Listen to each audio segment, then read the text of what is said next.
नमस्कार, प्रणाम, जोहार। मैं दीपक अपने YouTube चैनल DS24 स्टडी में आपका हार्दिक स्वागत करता हूं। आज का क्लास 10वें नंबर का है। इससे पहले हम 9 वीडियो अपलोड कर चुके हैं। अगर आप देखना चाहते हैं तो नीचे डिस्क्रिप्शन बॉक्स में लिंक रहेगा, आप डायरेक्ट जाकर चेकआउट कर सकते हैं। चलिए डायरेक्ट हम क्वेश्चन पे चलते हैं। क्या है? 3 पुरुषों ने 14 महीने, 8 महीने और 7 महीने की साझेदारी में एक व्यवसाय में प्रवेश किया। यदि उनके लाभ का अनुपात इतना है तो उनके निवेश का अनुपात ज्ञात करना है। ठीक है, मतलब उनका प्रॉफिट इतना है तो वो कितना इन्वेस्ट किए थे, उनका इन्वेस्टमेंट का रेशियो निकालना है और उनका समय दिया हुआ है तीनों का। ठीक है, आपने एक फार्मूला पढ़ा होगा कि प्रॉफिट बराबर होता है इन्वेस्टमेंट इनटू टाइम। ठीक है, ये होता है फार्मूला। प्रॉफिट आपका दिया हुआ है 5x, मतलब 5x मान लेते हैं इसको, दूसरा 7x मान लेते हैं, तीसरा का 8x मान लेते हैं, और तीनों का समय दिया हुआ है 14 महीने, 8 महीने और 7 महीने। ठीक है, तो मान लेते हैं कि जो मेरा 5x मान लेते हैं पहला, कि मेरा प्रॉफिट जो पहला है 5x है, 5x है। ठीक है, इन्वेस्टमेंट I1 मान लेते हैं, पहला इन्वेस्टमेंट, टाइम कितना है 14। ठीक है, तो I1 को हम कितना लिख सकते हैं, यहाँ से I1 को हम लिख सकते हैं 5x बाई 14। ठीक है, ये मेरा I1 आ गया। ठीक है, सेम I2 निकालेंगे ऐसे ही हम, तो I2 कितना मिलेगा, I2 मिल जाएगा आपका 7x by 8, 7x by 8। I3 निकालेंगे, कितना मिलेगा 8x बाई 7, 8x बाई 7। तो आपको तीनों का रेशियो निकालना है, तीनों का अनुपात निकालना है इन्वेस्टमेंट का, I1, I2 और I3 का। ठीक है, तो क्या कीजिएगा 5x अपॉन 14 अनुपात 7x बाई 8 अनुपात 8x बाई 7। ठीक है, एक साथ उड़ा दीजिए। ठीक है, 14, 8 और 7 का एलसीएम ले लीजिए, कितना आएगा 56। 56 से सभी में मल्टीप्लाई कर दीजिए, तीनों में 56 से,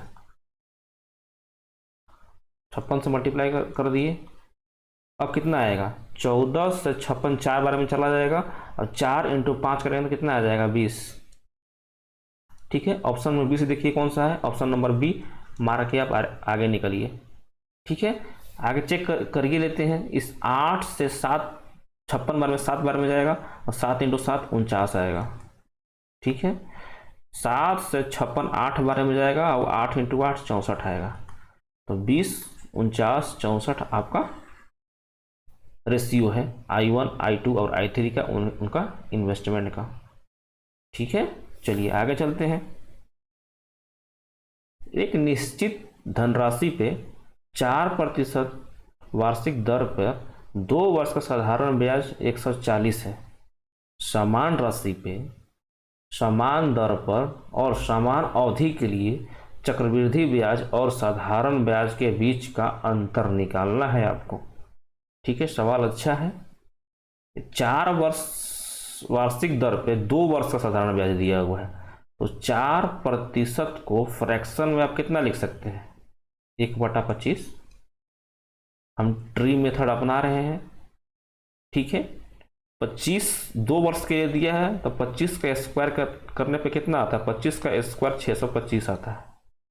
ठीक है, 625 आता है। मान लीजिए कि मेरा ये क्या है, मूलधन है। ठीक है, अब हम क्या करेंगे, इसका 2 साल के लिए कितना इसका ब्याज आएगा वो निकालेंगे हम। ठीक है, तो मान लीजिए कि 125 उसका रेट था, 1/25 इसका रेट था दोनों साल के लिए, 4% का रेट। ठीक है, इसको हम 1/25 लिखेंगे। तो 1/25 गुना 625 करेंगे तो कितना मिलेगा हमको, 25 मिलेगा। यहाँ पे सेम टू सेम यहाँ पे 25 मिलेगा। ठीक है, तो मेरा ये क्या आया, ये मेरा आपका सिंपल इंटरेस्ट आ गया, साधारण ब्याज आ गया पहले साल का और दूसरे साल का। ये मेरा पहले साल का आया, ये आपका दूसरे साल का आया। ठीक है, लेकिन चक्रवृद्धि ब्याज में ब्याज पे ही ब्याज लगता है, तो जो मेरा पहले साल का जो इंटरेस्ट था, ब्याज था, इस पे ब्याज लगेगा, 25 पे ब्याज लगेगा, ठीक है।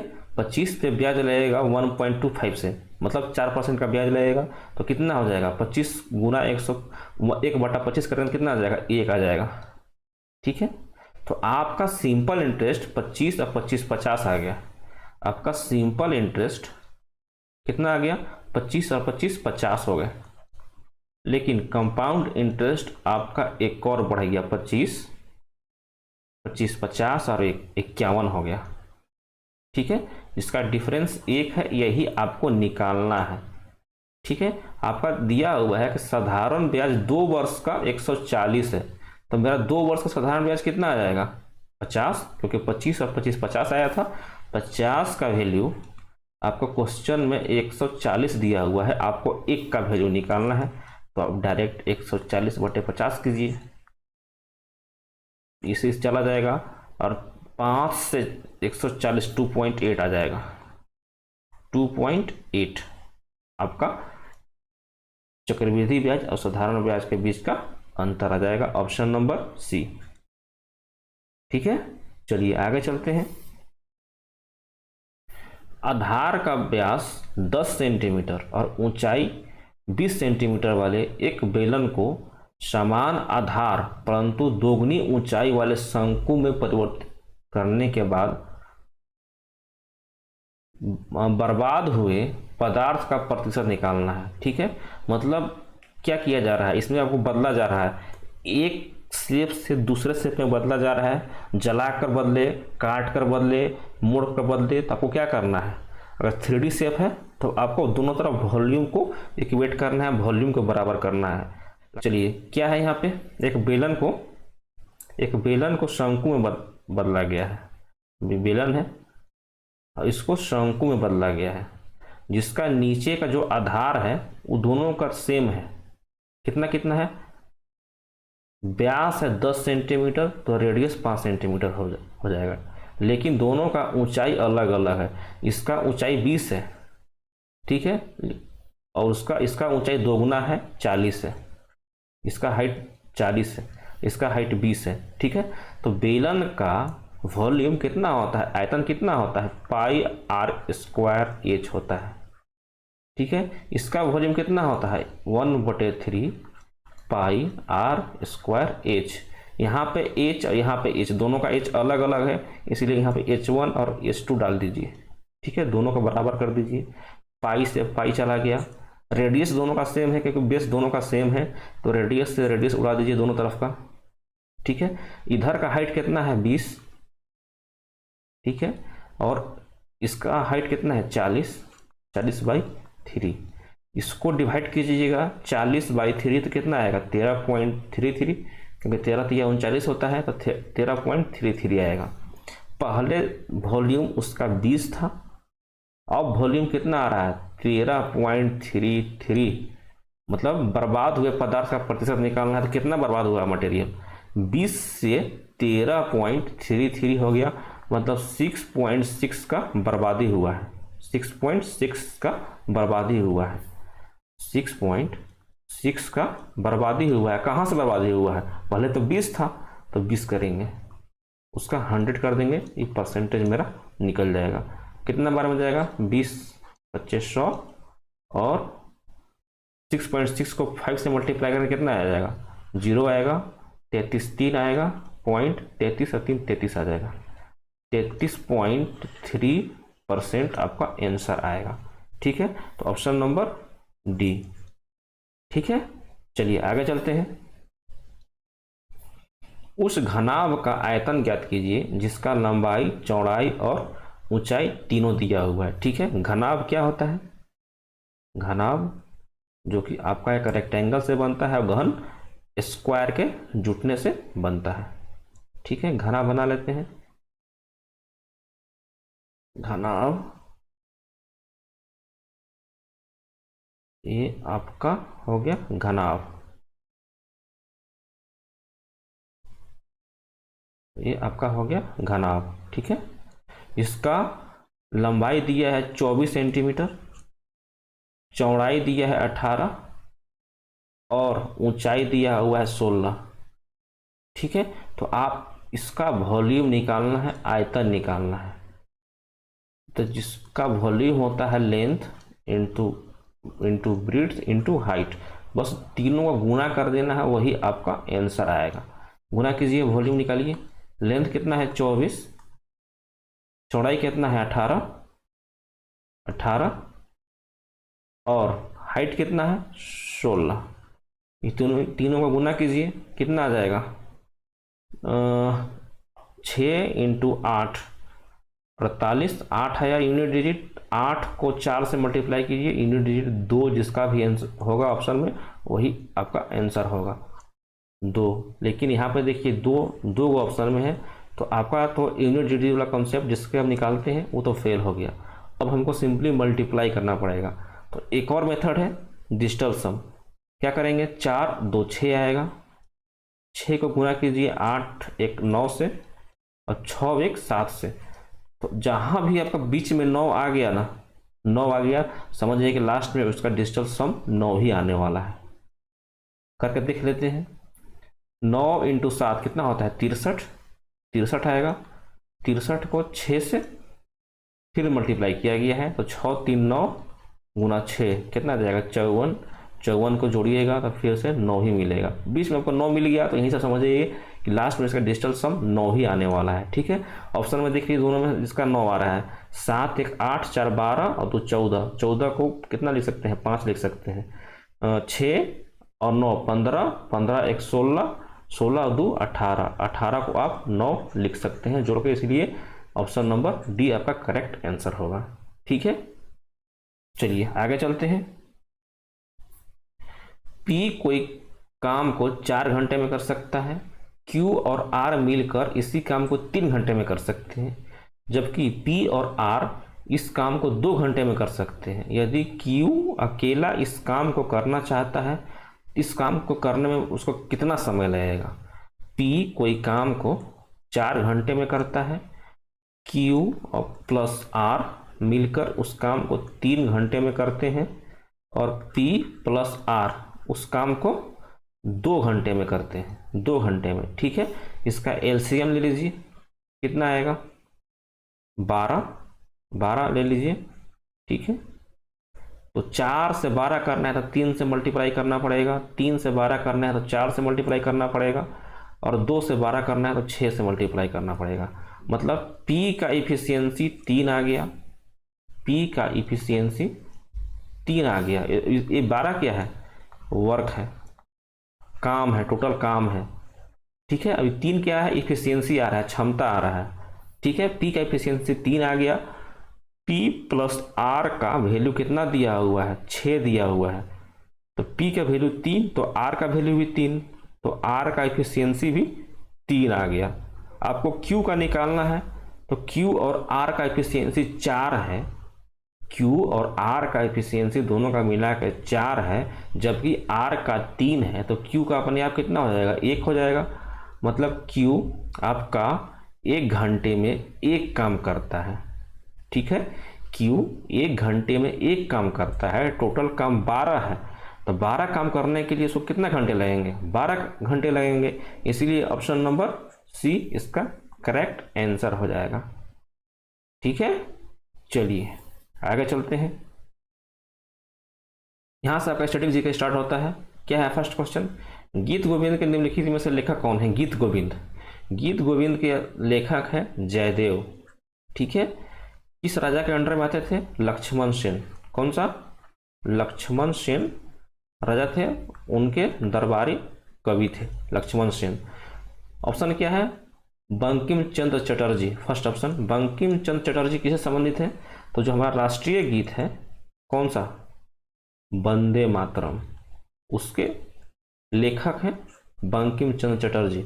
वंदे मातरम कहाँ से लिया गया था, कौन सा उपन्यास से लिया गया था, तो उसका नाम था आनंद मठ। कौन सा, आनंद मठ। आनंद मठ के रचयिता कौन है, इसके लेखक कौन है, तो बंकिम चंद्र चट्टोपाध्याय। चटर्जी नहीं, बंकिम चंद्र चट्टोपाध्याय आनंद मठ के उपन्यास के लेखक हैं। यहीं से वंदे मातरम गीत लिया गया है। अच्छा, जो वंदे मातरम गीत था, हमारा राष्ट्रीय गीत था, इसको फर्स्ट टाइम कब गाया गया था? तो फर्स्ट टाइम 1896 के कलकत्ता अधिवेशन, कांग्रेस का जो कलकत्ता अधिवेशन हुआ था उसमें गाया गया था 1896 में। ठीक है। बी ऑप्शन क्या है? बाण भट्ट। ये बाण भट्ट किसके राज दरबारी थे, किसके कवि थे? तो हर्षवर्धन के। किसका? हर्षवर्धन का। ठीक है। ये बाण भट्ट से पूछता है इनके रचना से रिलेटेड। बाण भट्ट का इनका रचना दो फेमस है। कौन कौन सा? एक तो है हर्षचरित, जो कि अपने राजा के चरित्र से रिलेटेड है, हर्षवर्धन के चरित्र से रिलेटेड है। दूसरा है कादम्बरी। कादम्बरी। दो इंपॉर्टेंट आपको याद रखना है कि बाण भट्ट का दो पुस्तक है, हर्षचरित और कादम्बरी। ठीक है। हर्षचरित्र के भी तीन पुस्तक हैं। हर्षचरित्र बोल रहा हूं, हर्षवर्धन के इनका भी तीन पुस्तक है। उसको कैसे याद रखना है? PNR करके, PN और R, मतलब प्रियदर्शिका, नागनंदा और रत्नावली। प्रियदर्शिका लिख देते हैं, प्रियदर्शिका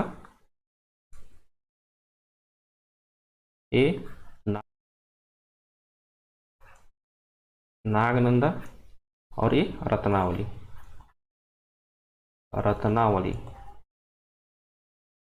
ठीक है। चलिए, तीनों का हो गए। प्रियदर्शनी, प्रियदर्शिका, नागनंदा और रत्नावली। ठीक है। बाण भट्ट के बारे में बता दिए। चलिए आगे चलते हैं। हरिसेन प्रमुख भारतीय जो विद्वान थे निम्नलिखित में से किसके संरक्षण में आते थे? कौन से राजा के दरबारी कवि थे? हरिसेन। तो हरिसेन थे आपका समुद्रगुप्त के।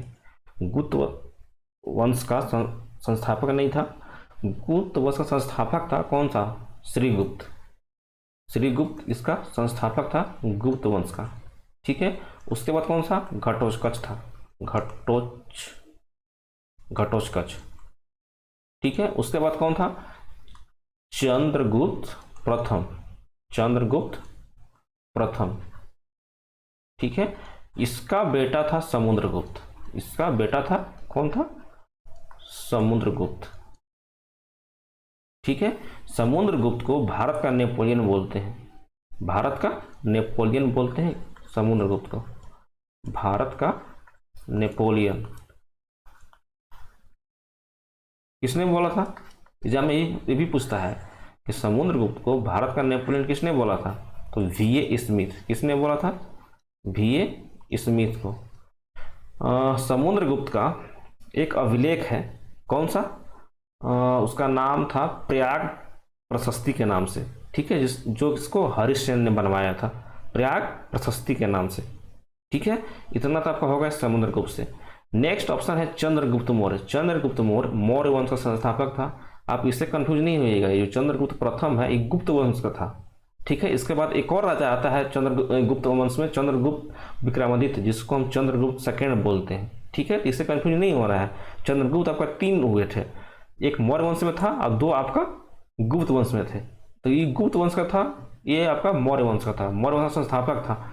इसी का गुरु कौन से थे? कौटिल्य थे। और कौटिल्य क्या पुस्तक का क्या नाम है? अर्थशास्त्र।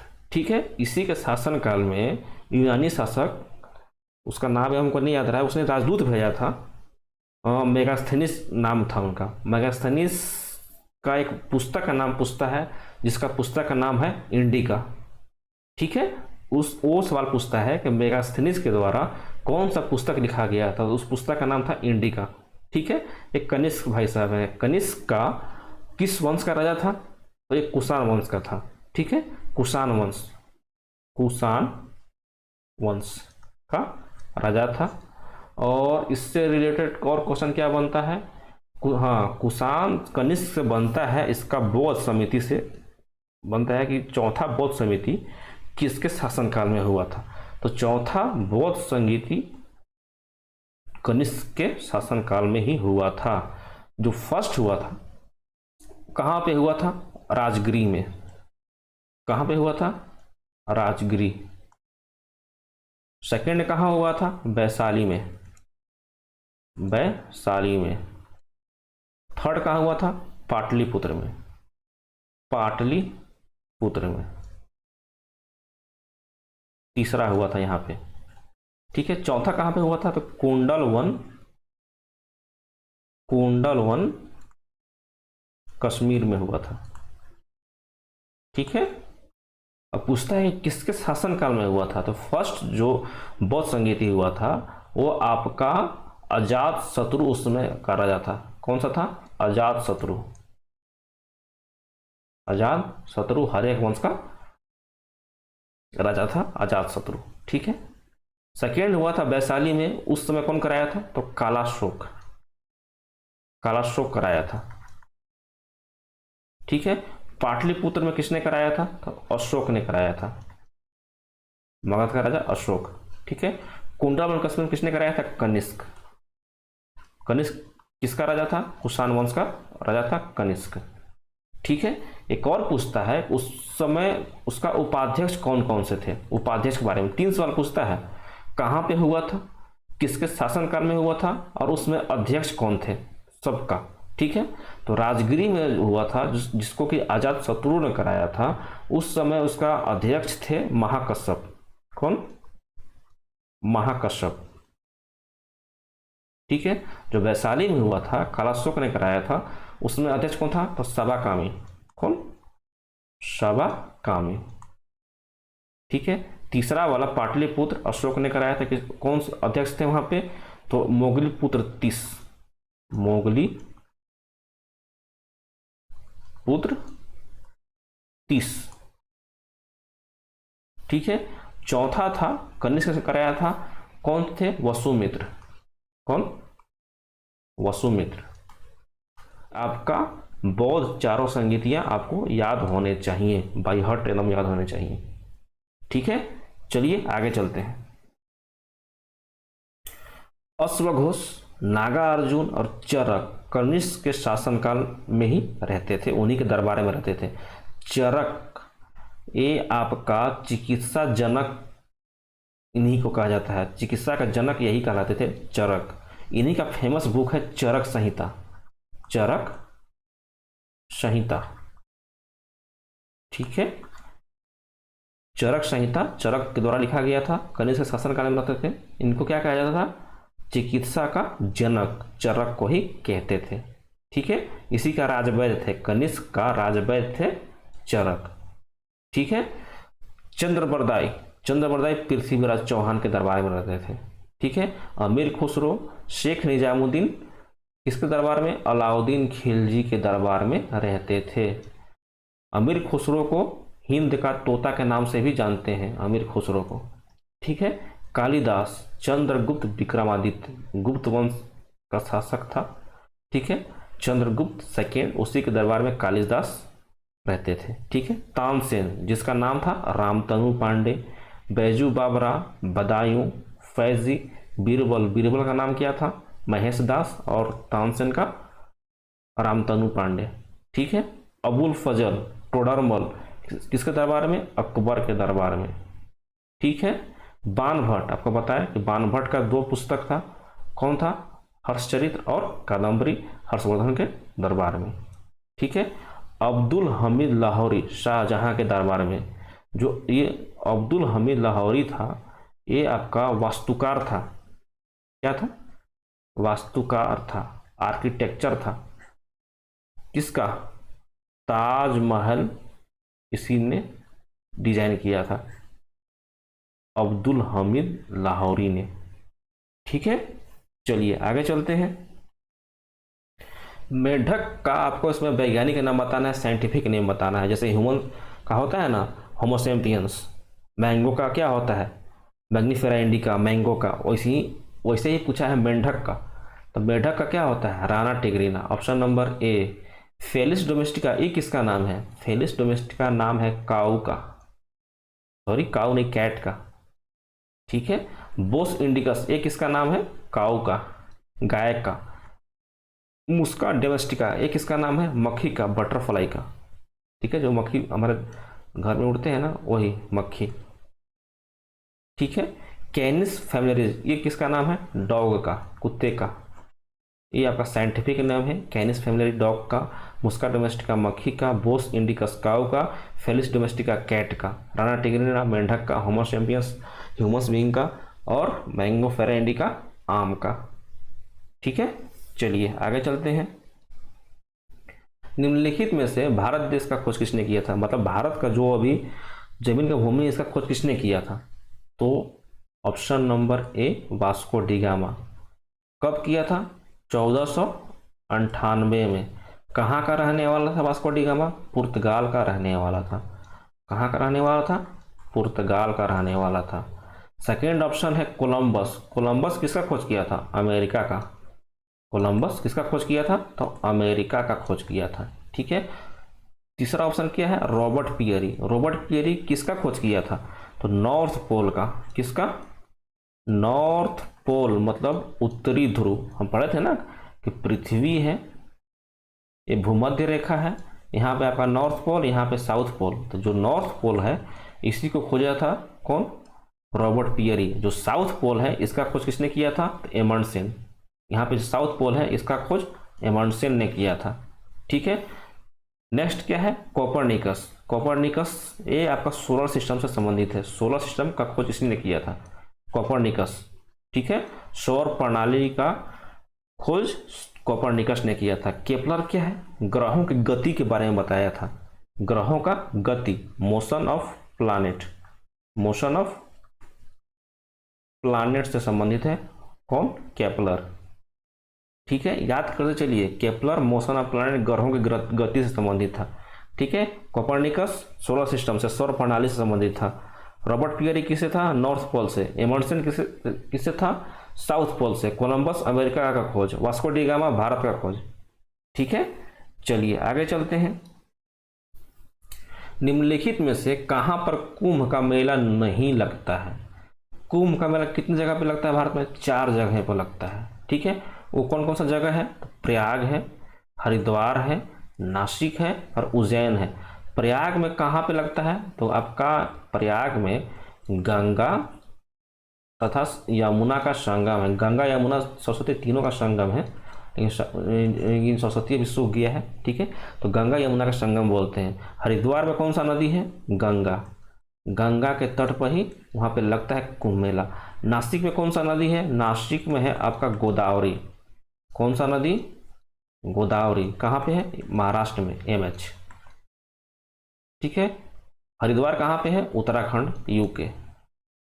प्रयाग कहाँ? UP, उत्तर प्रदेश। ठीक है, उज्जैन कहाँ पे है? मध्य प्रदेश में। कौन सा नदी के किनारे है उज्जैन? क्षिप्रा। कौन सा? क्षिप्रा नदी के किनारे उज्जैन है। यहीं पे आपका कुंभ का मेला लगता है। कहाँ पे नहीं होता है? तो पटना में होता है। इसका ऑप्शन नंबर E, पटना में नहीं है। बाकी प्रयाग, हरिद्वार, नासिक, उज्जैन में होता है। प्रयाग में गंगा नदी के तट पे होता है, हरिद्वार में भी गंगा नदी के किनारे, प्रयाग में गंगा यमुना का संगम है वहाँ पे होता है, नासिक गोदावरी नदी के किनारे पे है, उज्जैन क्षिप्रा नदी के किनारे। ठीक है, चलिए क्या है क्वेश्चन नेक्स्ट। कोलकाता शहर का निम्नलिखित में से वास्तुकार कौन था? उसका आर्किटेक्चर कौन था? किसने बनाया था? उसका वास्तुकार किसने था? उसका था जॉब चॉर्नक। कौन? जॉब चॉर्नक कोलकाता शहर का वास्तुकार था। नेक्स्ट ऑप्शन क्या है? Sir Edwin Lutyens. Sir Edwin Lutyens किसका वास्तुकार था? तो जो अभी दिल्ली आप देख रहे हैं ना, दिल्ली इसी के द्वारा वास्तुकार किया गया था। और आपका जो राष्ट्रपति भवन है, कौन सा?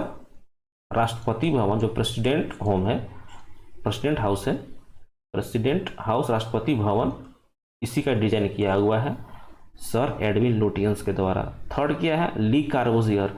ली कार्बोजियर के द्वारा चंडीगढ़ शहर का वास्तुकार इसी ने किया था। चंडीगढ़ शहर पूछता है एग्जाम में, चंडीगढ़ का जो शहर है उसका वास्तुकार कौन था? तो ली कार्बोजियर। कोलकाता का जॉब चॉर्नक, दिल्ली का सर एडविन लुटियंस। ठीक है, उस्ताद अहमद लाहौरी आपको अभी बतेबे किए कि किसका था वास्तुकार? ताजमहल का। ताजमहल का किसके दरबार में? शाहजहां के दरबार में। ठीक है, चलिए आगे चलते हैं। 7वें नंबर क्या है? आतिशबाजी में हरा रंग किसकी उपस्थिति के कारण होता है? ठीक है, जब हम बम पटाखे फोड़ते हैं तो उसमें हरा रंग पूछता है किसके कारण होता है, तो हरा रंग आपका होता है बेरियम के कारण। ठीक है, सिंबल इसका क्या है? Ba। एटॉमिक नंबर कितना है? 56, 56। ठीक है, एक और क्वेश्चन पूछता है आतिशबाजी से ही कि उसमें जो लाल रंग होता है वो किसके कारण होता है, तो लाल रंग होता है आपका स्ट्रोंशियम के कारण। किसके कारण? स्ट्रोंशियम। स्ट्रोंशियम के कारण आतिशबाजी का लाल रंग निकलता है। इसका सिंबल क्या है? Sr। ठीक है, एटॉमिक नंबर कितना है इसका? स्ट्रोंशियम का एटॉमिक नंबर है 38। ठीक है, सोडियम के बारे में पता ही है कि इसको मिट्टी के तेल में इसको डुबा कर रखा जाता है, क्योंकि ऑक्सीजन के संपर्क में आने से इसमें आग लग जाता है। पानी से भी हल्का है, पानी के ऊपर तैरता रहता है सोडियम। मैग्नीशियम से क्वेश्चन पूछता है कि जो क्लोरोफिल है, जिससे कारण पेड़ पौधे का जो हरा रंग है क्लोरोफिल के कारण ही होता है, तो उसमें कौन सा एलिमेंट पाया जाता है? मतलब क्लोरोफिल में कौन सा एलिमेंट पाया जाता है क्लोरोफिल में? तो क्या बताइएगा आप? Magnesium, Mg, atomic number 12। Zinc आपको पता है कि एटॉमिक नंबर 30 होता है। सिंबल इसका Zn होता है। किसके काम में आता है? गैल्वेनाइजेशन के काम में, लोहे पर परत चढ़ाने के लिए जस्तीकरण के रूप में इसका जिंक का यूज किया जाता है। ठीक है, चलिए आगे चलते हैं। मेगास्थनीज यूनानी विदेशी यात्री निम्नलिखित में से किसके शासनकाल में भारत आया था? मेगास्थनीज आपको हम पीछे थोड़ा सा हिंट दे चुके हैं। तो मेगास्थनीज एक यूनानी शासक था। किसके शासनकाल में भारत आया था? तो चंद्रगुप्त मौर्य के शासनकाल में भारत आया था। ठीक है, मेगास्थनीज का एक पुस्तक है, क्या था? इंडिका।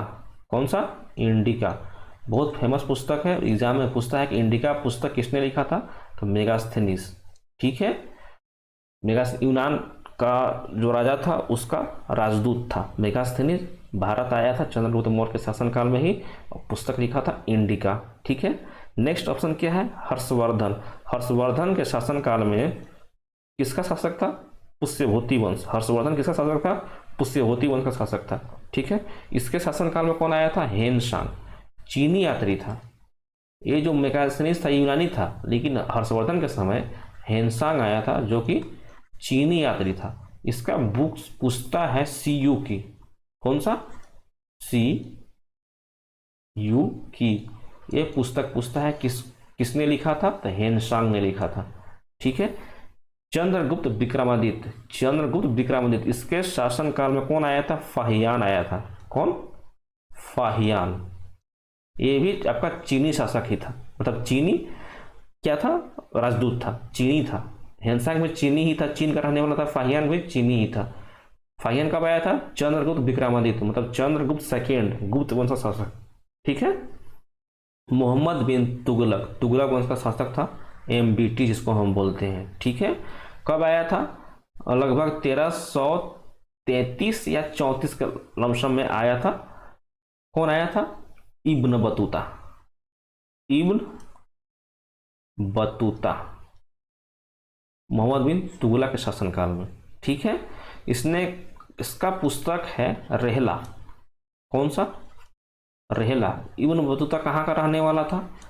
तो मोरक्को का रहने वाला था इब्न बतूता। फाहियान चाइना का, हेनसांग चाइना का, मेगास्थनीज यूनान का रहने वाला था, जिसको अभी ईरान बोलते हैं। ठीक है, हो गया। चंद्रगुप्त मौर्य से बता दिए आपको, हर्षवर्धन का बता दिए, हेनसांग आया था, चंद्रगुप्त विक्रमादित्य, फाहियान आया था, चीनी यात्री था, मोहम्मद बिन तुगलक के समय इब्न बतूता आया था। क्वेश्चन आपका पूछेगा ना कि विदेशी यात्री से, तो यही आपको चार पूछेगा, चार में से कोई एक ही पूछेगा। आपको हम चारों के चारों इसमें बता दिए हैं। ठीक है, मेगास्थनीज के बारे में बता दिए हैं, उसका पुस्तक भी बता दिए हैं। ठीक है, और हर्षवर्धन के बारे में, हेनसांग के बारे में बता दिए, उसका पुस्तक भी बता दिए। फाहियान के बारे में बता दिए, उसका पुस्तक हमको अभी नाम याद नहीं आ रहा है। अगर आपको पता होगा तो कमेंट बॉक्स में डालिएगा कि इसका पुस्तक का नाम क्या है। इब्न बतूता के बारे में बता दिए कि मोरक्को का रहने वाला था, इसका पुस्तक का नाम रहला था, मोहम्मद बिन तुगलक के शासनकाल में भारत आया था। ठीक है, चलिए आगे चलते हैं। आगे चलते हैं, क्या है? पाटलिपुत्र का संस्थापक निम्नलिखित में से कौन था? पाटलिपुत्र का, तो पाटलिपुत्र का संस्थापक था उदयन। ठीक है। सिकंदर लोदी किसका संस्थापक था? आगरा का, आगरा, ठीक है, जहां पे आपका ताजमहल है, इसका संस्थापक कौन था? सिकंदर लोदी। फिरोज शाह तुगलक, एक किसका संस्थापक था? तो जौनपुर, जौनपुर, हिसार और फतेहाबाद, फतेहाबाद, फिरोजपुर, फिरोजपुर, इस सबका संस्थापक कौन था? फिरोज शाह तुगलक। सिकंदर लोदी आगरा का, ठीक है, उदयन पाटलिपुत्र का। अकबर किसका था? अकबर आपका फतेहपुर सीकरी का, फतेहपुर सीकरी का। यहाँ तक कि अपना कैपिटल भी बना चुका था फतेहपुर सीकरी को। कहाँ पे है? यूपी में, ठीक है, यहीं पे आपका बुलंद दरवाजा है, ठीक है। चलिए आज के लिए हम यहीं पे क्लास रहने देते हैं। अगर आपको पसंद आया होगा तो पता ही है क्या करना है, वीडियो को लाइक और चैनल सब्सक्राइब करके जाना है, ठीक है। जय हिंद, जय भारत।